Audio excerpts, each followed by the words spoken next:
Let's talk about Donald Trump. He is still the persevering frontrunner. According to Republican primary polls, Donald Trump gave a fully red meat Southern strategy, racially tinged speech in Alabama over the weekend. Nick sent me a bunch of video from this thing. I told you last week of the story of two men in Boston beating a homeless Hispanic man on the street after allegedly waking him up by urinating on his face and saying Trump was right to police, according to the police report. In Alabama, people waited for over 4 hours before Donald Trump showed up in Mobile, Alabama, probably one of the biggest gatherings of Ashley Madison users since that big hack of the website's user data. A neo-Confederate activist was there passing out racist literature to people arriving by car. Donald Trump buzzed the stadium in his 757 jet. Jeb Bush's super PAC flew by with a plane of their own, had one of those banners flying behind it that said Trump for higher taxes. People very thankful at this rally, Lewis, that Trump will be the next president of the United States, saying, "Thank you, Lord Jesus, for President Trump." Starting off the rally, let's go to the beginning of the speech. Donald Trump pandering, flat out pandering to Christians by mentioning Christian evangelist Billy Graham. Take a look. Wow, wow, wow. Unbelievable. Unbelievable! Thank you. Oh, that's so beautiful. You know, now I know how the great Billy Graham felt, because it's the same feeling. We love Billy Graham. We love Billy Graham. You know, this all started.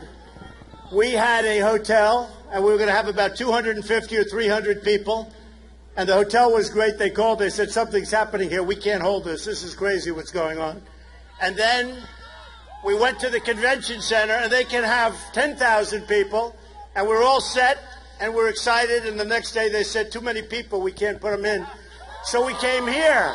And then no Southern strategy, Alabama Republican rally is complete, Lewis, without a guy enthusiastically yelling white power from the crowd. Do you agree with me? Yes, he agrees. I can see that. Anybody with a sign that big has to agree. So the rally itself, Lewis, I love that clip. That's just amazing. The rally itself was typical Trump. He told a story of a 66-year-old veteran being raped and killed by an undocumented immigrant. He claimed that this one incident confirms that he is absolutely right about illegal immigrants being rapists. His speech was pressing all the racial buttons that appeal to a segment of the Republican Party. This was a true Southern strategy Republican speech. I guess it was brilliant. He probably said everything they wanted to hear. Yeah. And I think everyone there was probably going to vote for him anyway. I don't know if he needed to throw out that much red meat, but you know what? Good for him. And I'm sure everyone there had a great time. Well, he didn't stop there, saying his favorite book is the Bible, ahead of his second favorite book, which is a book that Donald Trump wrote. I am praying, Lewis, as a non-religious person, I am following the dictates of Donald Trump, who says the Bible is his favorite book. I am praying that this Donald Trump campaign continues as long as possible. I think that would be swell. You know, that picture of the woman holding the sign. You know, Dave, if God and Jesus are picking who wins presidential primaries, why run a campaign at all? You know, it would be so much easier just to sit at home. Yeah, and on the same token, though, do these Christians not realize that Donald Trump has made billions of dollars off of stuff like gambling, off of hiring contractors that that themselves hire the undocumented immigrants that Trump and these Christians claim to be against? I'm not against gambling, and I'm fine with people who gamble, but if you're a sort of traditional values Christian, why are you so behind? Why do you think Lord Jesus is hand selecting the guy who made billions off of casinos? Yeah, and had clothing manufactured in Mexico and three wives or whatever. It's incredible. Yeah, I am actually really, really ashamed that there are so many low information, bigoted voters in the United States. This is what is destroying our country. Not the immigrants who come here for a better life, not the poor who mostly work and are just trying to live a decent life, as the Republican Party wants you to believe. It is these low information bigots that are what is holding this country back. And Donald Trump is doing a masterful job at catalyzing them behind his Southern strategy red meat candidacy, which, to be quite honest with you, I don't even know that Donald Trump believes in. Every indication is that Trump, a New York City, very, very moderate, if you even believe he's a Republican, a very moderate guy, just an opportunist, I don't even know that these are positions that Donald Trump actually holds near and dear. Yeah, who knows what he really believes and what his positions are. I think he knows what to say to get these votes, and he's going to say whatever he has to. And you know what? But I guess that's just politics as usual. After the break, the Planned Parenthood so-called scandal further evaporates and falls apart amidst even more lies. Stay with us. It is Monday. We have a packed program for you today.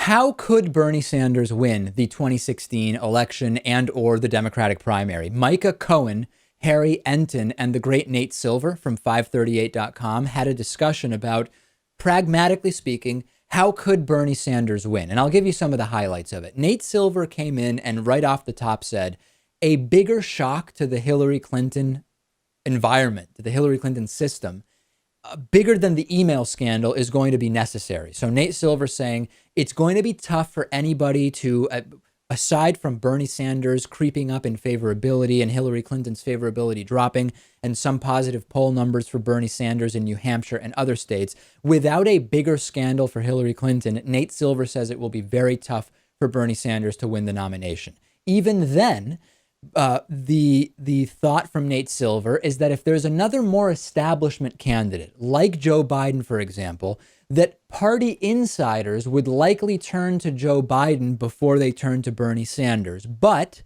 that Bernie Sanders versus Joe Biden could still be very competitive. So far, I agree completely.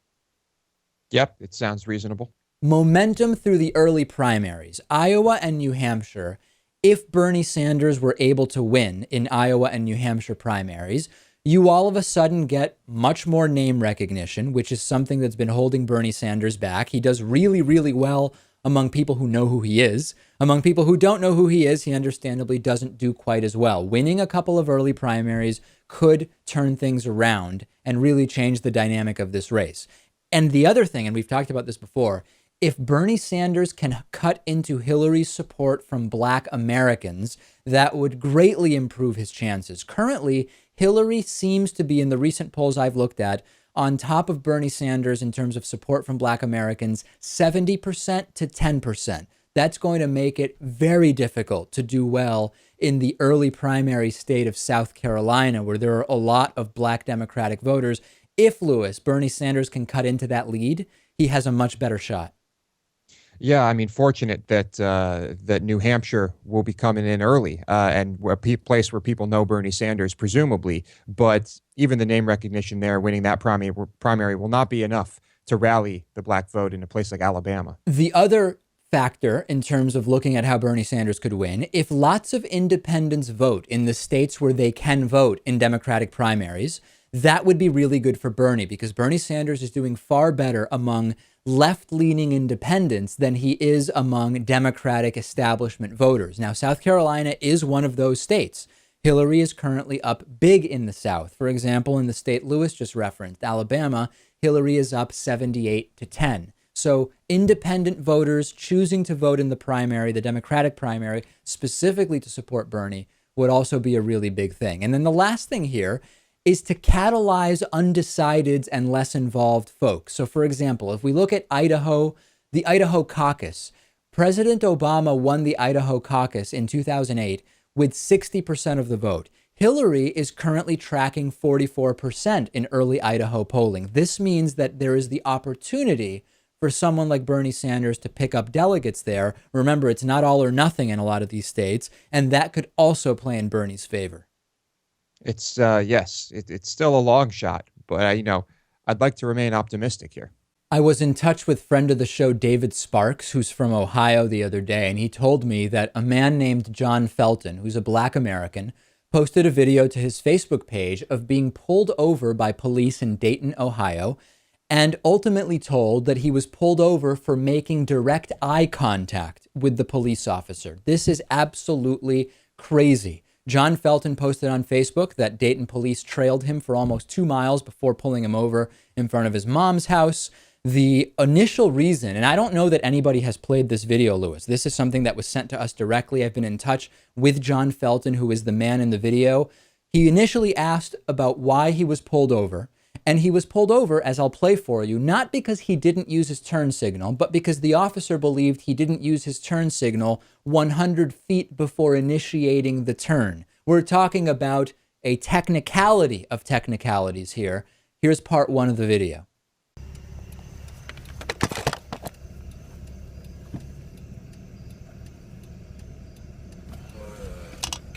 How y'all doing today?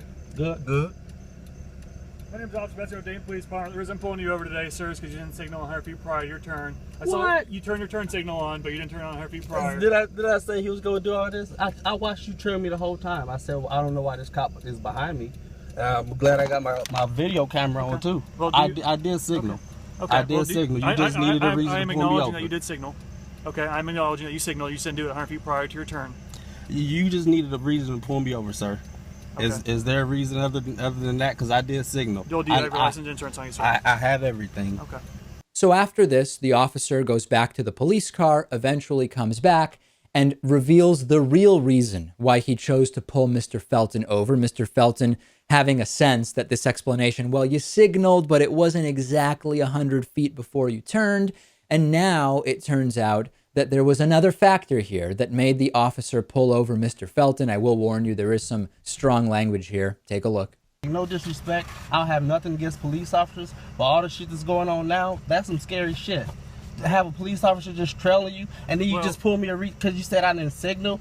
What? Do you know how that looks? You drive without being in the cop car, right? You know how it is when the police pulling you over. You're like, I'm not doing nothing. Why is he? Every move I make, why is he making it? I'm not doing nothing. Okay. Because I have a Michigan plate. Other than that, why was you trailing me? Because you made direct eye contact with me and held onto it when I was passing you What? on Salem. I made direct. I didn't even see you I'm until not you going were to argue about behind it me. anymore, sir. If you want to keep talking about it, I'll just take your license back and give you a citation for the violation. We can take it to court.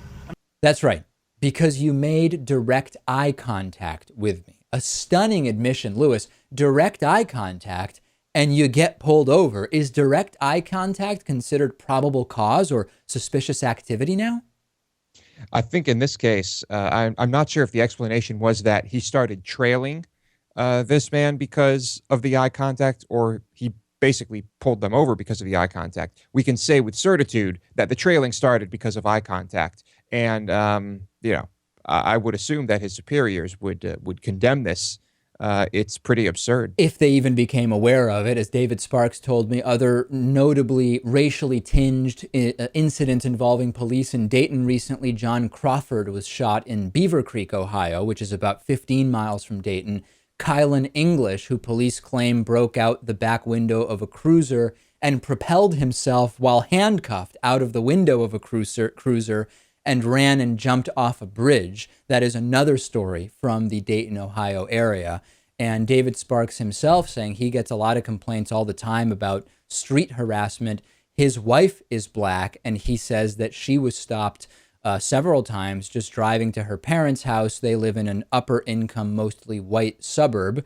And David saying that this sort of flare up with Dayton and Dayton area police is not uncommon. There it is. The reason for this, whether it's the traffic stop or even just initially starting to trail Mr. Felton, because he made direct eye contact with a police officer. And it's funny because noticeably avoiding eye contact with police is also considered something by some police to be suspicious. In either way, you're arguably doing something suspicious.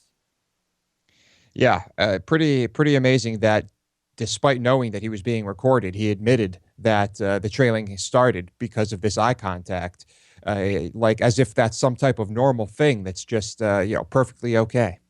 Saudi Arabia now executing one person every 2 days, including kids and the mentally disabled. Our great ally, Saudi Arabia, is executing one person every 2 days, and the number of beheadings is soaring. At least 175 people executed in the past year in Saudi Arabia, according to a report by Amnesty International. The kingdom killed 102 convicted criminals in the first 6 months of 2015 alone, which puts it on track to beat its previous record from 1995. Those killed include children under the age of 18 at the time of the offense and people suspected of having mental disabilities. Nearly half of those killed were foreign nationals who Amnesty International says are disproportionately suffering under the Saudi justice system because of two things. Number one, xenophobic prejudice in Saudi Arabia, and also the lack of understanding of the proceedings in Arabic in Saudi Arabia. A lot of these, Lewis, for drug-related offenses, and death sentences have been given for crimes like adultery, apostasy, and witchcraft. This is one of the best friends of the United States. And I don't see that changing for some time. It's really unfortunate. What are we going to do?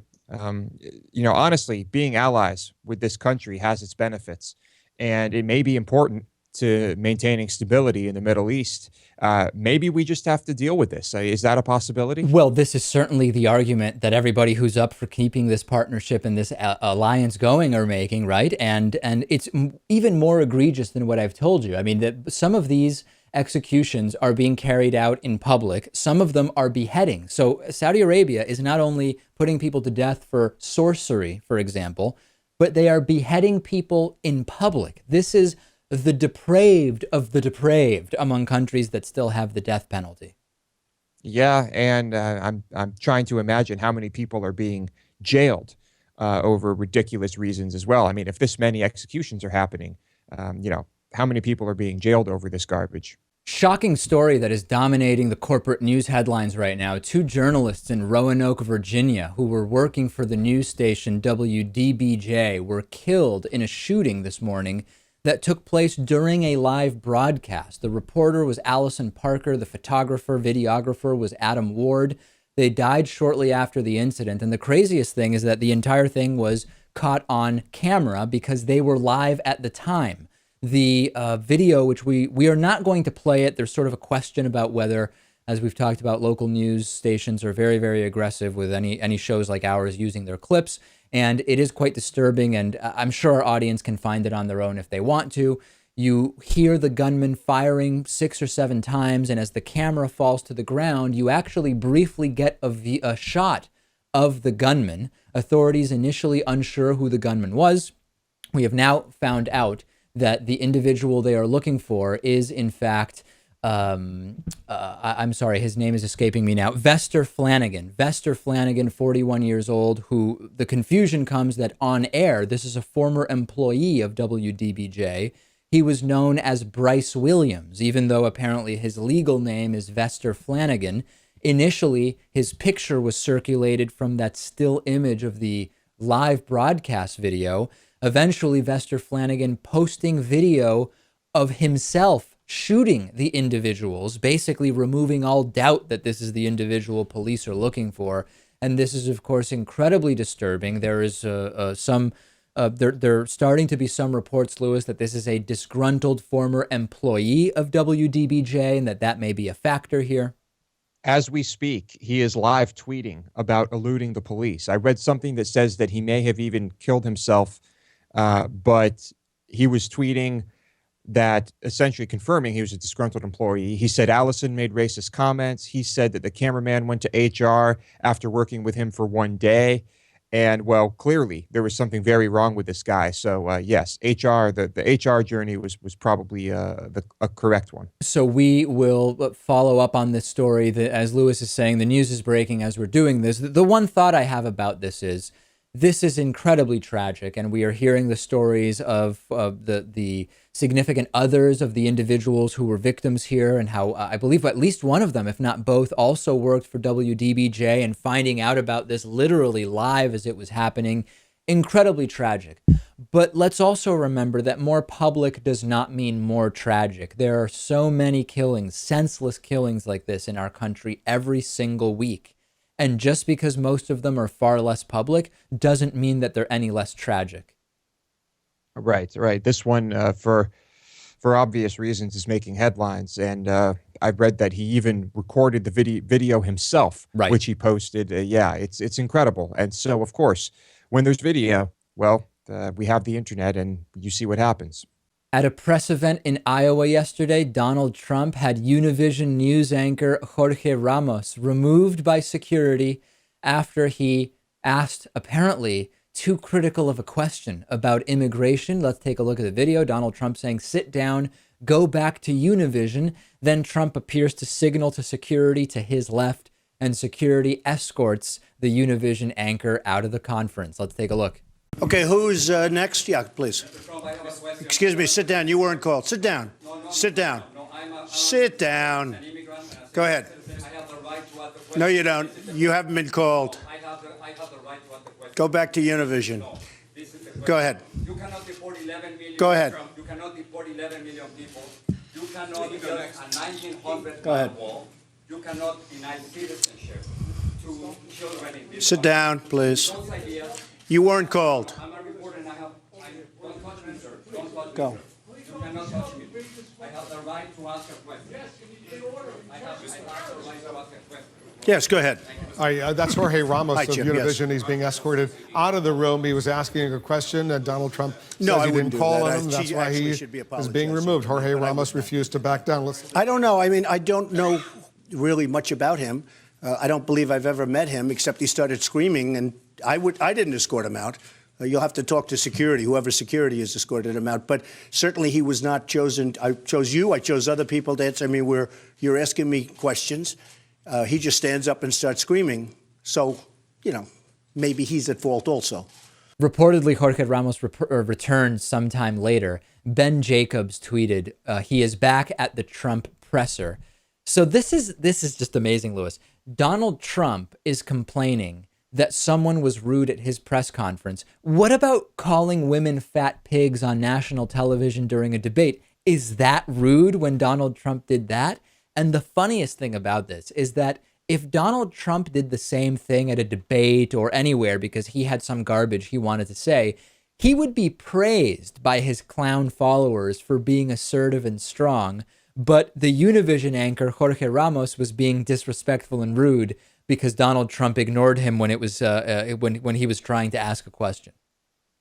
Well, there's a couple ways to look at this. If, the format is you raise your hand, and if Trump calls on you, you ask a question. Yeah. So it seems as if Ramos was asking a question without being called on, as Trump put it. It wasn't his turn, Louis. It wasn't his turn. Well, hey, I mean, No, I know. If people Yeah. if people are just yelling out questions at press conferences, you'll never achieve anything, and It's it'll just be anarchy. total chaos. Did he need to be removed? No. If Trump wanted to go about this in a better way, he could have said, "I'll address you right after the person I just called on." But clearly, Trump does not want any contact with Ramos. He wants to avoid Univision at all costs. Well, I'll explain to you. We'll have some evidence later of why Donald Trump doesn't want to answer specific questions about immigration. That's later on the show. So then Jorge Ramos went and was interviewed on ABC, and he was asked, "Do you think Donald Trump gave the order for the security guard to kick you out?" Because Donald Trump said, "Hey, I don't know. Security took him out. It wasn't me." And here's what the reporter had to say. The tape shows that Mr. Trump looked over to the security guard before the guard came over to you. Do you think he was directing the security guard to take you out? It is very clear with his body language that he was giving orders. And I did wait for my turn. You know how it is in those press conferences. Two reporters before me ask a question, and then I said, "I have a question on immigration." He didn't say anything. I stood up. I started my question. He didn't like my question, and when he didn't like my question, then he motioned so the one security guard would come where I was, and then threw me out of the press conference. So what did the Classic stuff. I mean, there's not much more to say about it, but it is becoming more and more of a circus, and I love it, and I hope Donald Trump stays in this thing as long as possible. Things are looking good. Donald Trump is here to stay. We'll take a break. We have Hatred Mail after the break, and then I will tell you why it is that Donald Trump does not want to answer specific questions about immigration. Stay with us. This sounds like a fake story, but it is all too real.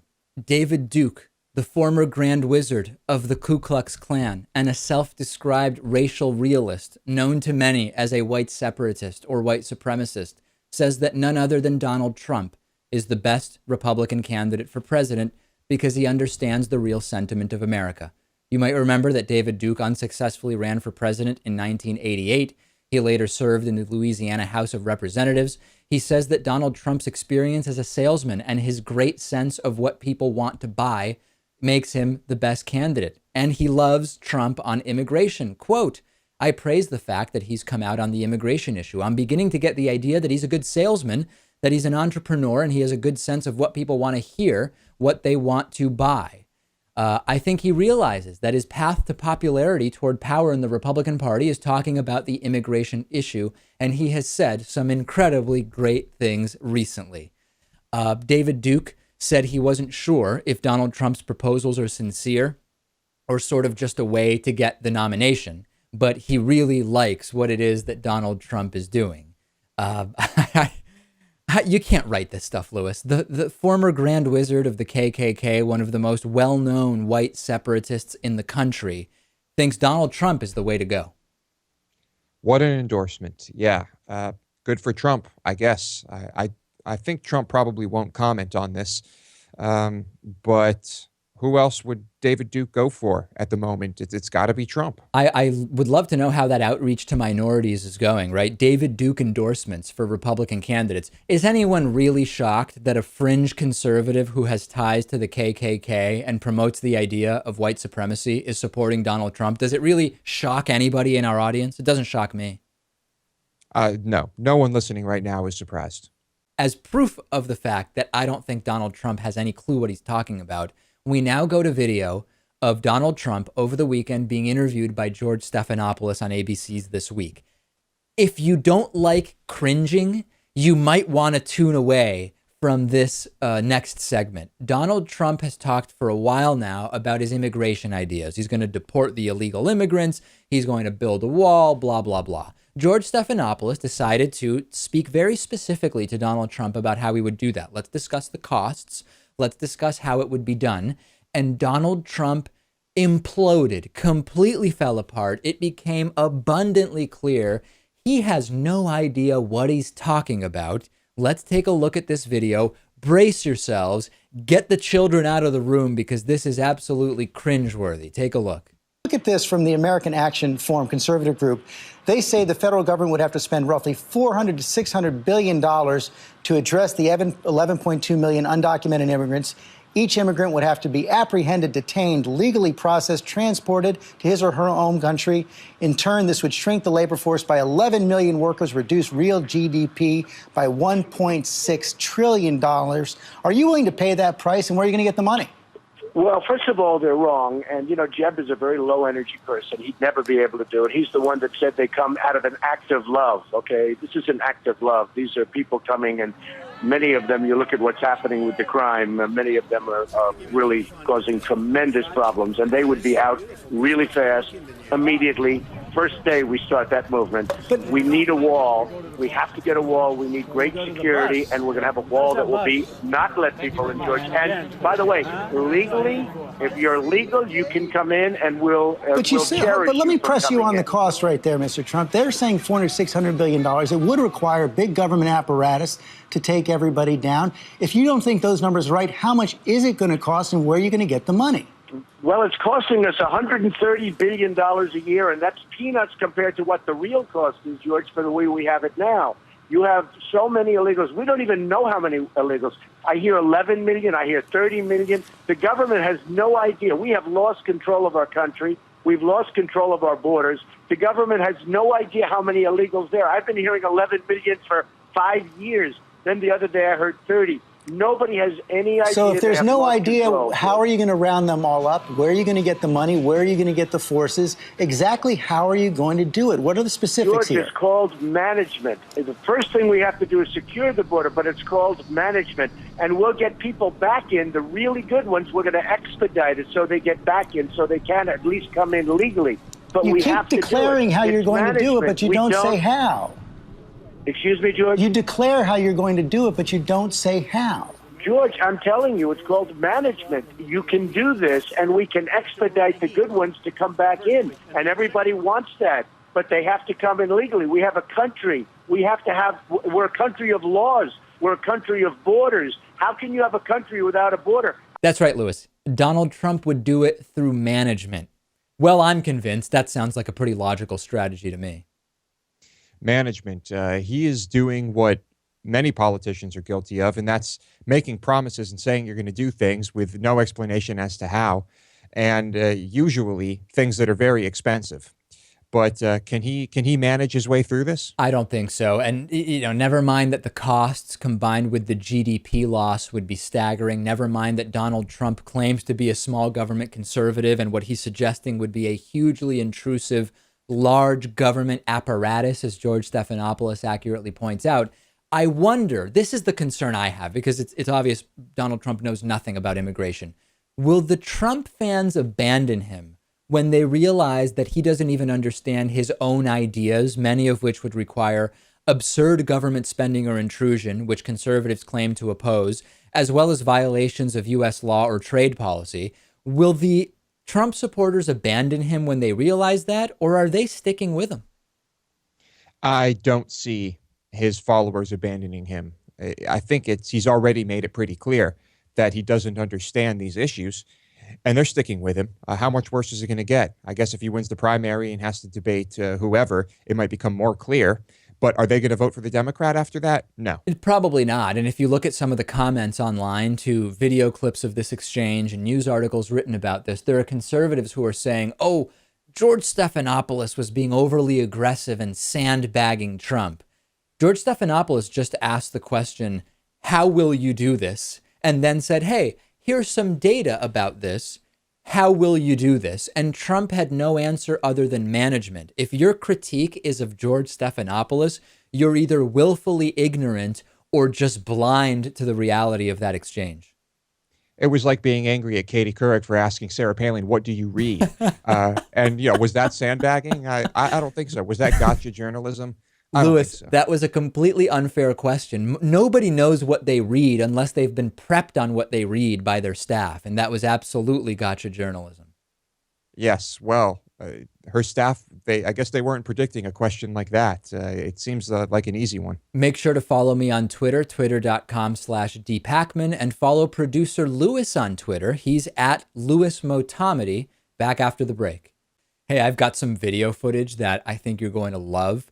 Yesterday, we told you about Univision reporter Jorge Ramos being kicked out of a press conference by Donald Trump after Ramos tried to ask a question about Trump's immigration ideas, which of course are completely not based in reality.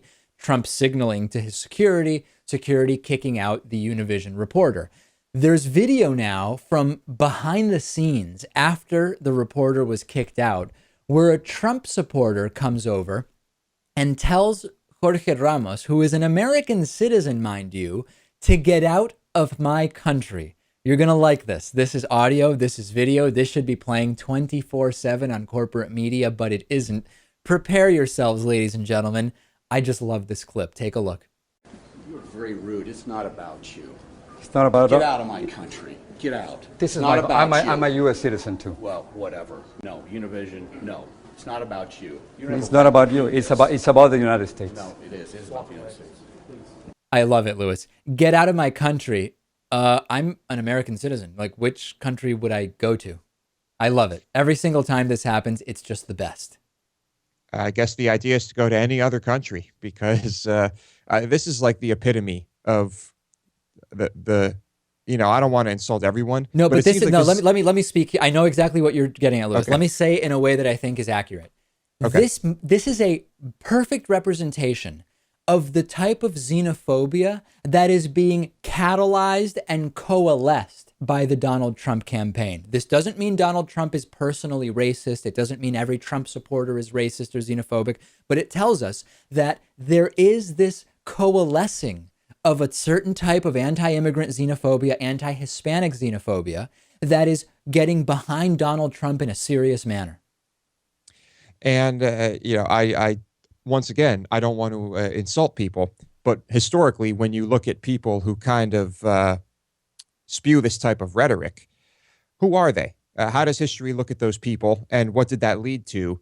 And, it's usually pretty ugly. Well, think about the hypocrisy of the argument that this guy is making by telling an American citizen who came here from another country to get out of his country. By this same logic, any Native American has the same right to tell Donald Trump or this dude to get out of their country because, hey, at some point they came here, and why not tell them to go back to wherever it is they came from at some point in their family lineage?